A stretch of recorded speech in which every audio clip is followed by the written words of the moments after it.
Hi guys, today I have a review on the Makeup Forever HD Invisible Cover Foundation. And this foundation is $42. I used to own this foundation like 5 years ago when it first came out. I was a shade 120 back then, and now I was matched to N140. This shade is called Soft Beige and is medium with dark yellow undertones, and that's the sample. The foundation itself comes with a pump and it has a cover kind of very similar to the Naked foundation from Urban Decay. Let me see if it's kind of like this, but the bottle's a little bit different, but it comes with a pump and a cap to it. So back then I actually bought the dual matte to go along with it and the HD powder. And I have to say, I really like the foundation for everyday wear. It is kind of long wearing. It's not as long wearing as, like, let's say the Kat Von D or the NARS Matte or the Stila All Day. It's kind of like in between. It does give a really nice, beautiful coverage to your skin, and it is oil free. It gives a medium to full coverage is what it claims, and I feel like it really does. It goes invisible on screen and in person, which I don't think anything will ever go invisible anywhere, because if you're placing something on your skin, like, you can tell something's there. It can look like skin, but people know you're wearing, like, for the most part, people know, like, your skin isn't that perfect, or you know what I mean. And also it says that it gives a soft focus effect. So this does come in 26 shades, so there is a great variety for people. It has very deep tones for those with very dark skin, and very light as well for people with very light pale skin. So I'm going to go ahead and try this on, kind of give you my overview and review of it, and just to give you my overall feel of it now that I've tried it once again. So I'm going to go ahead and apply it. And this one is a lot more liquidy. I just did my Stila one, and I don't know, like, this is something you can't tilt over because it is very liquidy. And I'm going to go ahead and apply it so you guys can see.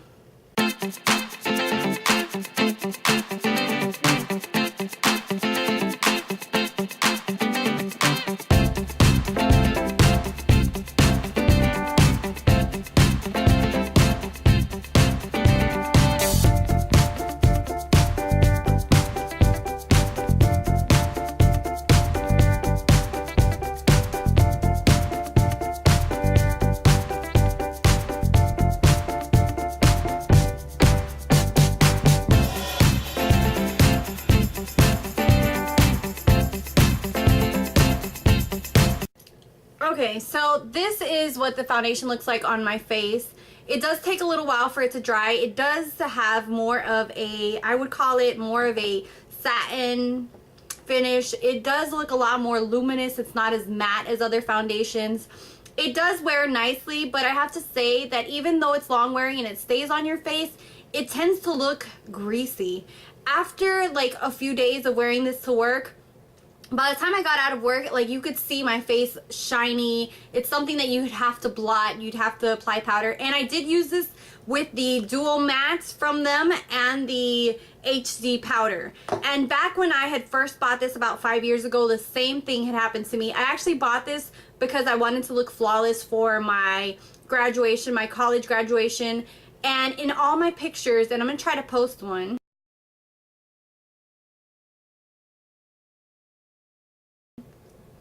And I don't know if you can tell in the picture, I think you probably will. It looked like I was sweating. It looks like I'm very shiny everywhere. And I had just applied it that morning, and my graduation was like not even an hour later after I had applied the foundation. So you can definitely see how it can make you look very greasy. I think this is more geared for people with normal to dry skin and not that for oily combination skin. I do like the way it looks for everyday kind of wear, but I don't really think it's worth the money. It's $42, and for that price, I'd rather get something that's going to be a lot more long wearing. And I wanted to give it a second shot by getting the little tester and seeing it if it maybe worked differently this time around, but it's the same thing. I do think it does look really flawless. Okay, it gives more of a medium coverage. I think you can build it up. As you can see, I don't know if you guys can see, like, there's still hyperpigmentation that is peeking through, but it is a really nice foundation. I just feel like I'm not going to pay $42 and it not wear enough for me, especially since like it can get so shiny and greasy, and then I'd have to be like extra blotting and extra putting powder during the day, so it's not really worth it for me. I do know a lot of people who absolutely love this and they swear by it, but for me, even wearing the Duo Matte, which is a great mattifying powder, and wearing this on top, the foundation just gets very, very shiny. So those are my opinions, my personal experience on this. Let me know if it has worked for you, if there's any tricks or anything like that that you've used. And the first time I bought this, I actually bought even the primer to go along with it, and the same thing happened. I've tried it with my other primers now, which kind of help it stay longer, but it still gets very shiny on my face. So yeah, that's my opinion on this, and leave your opinions or anything down below, and questions, I'll try to answer them. And thank you guys so much for watching, for subscribing. Don't forget to follow me on Instagram, Facebook, and Twitter. And until next time, bye.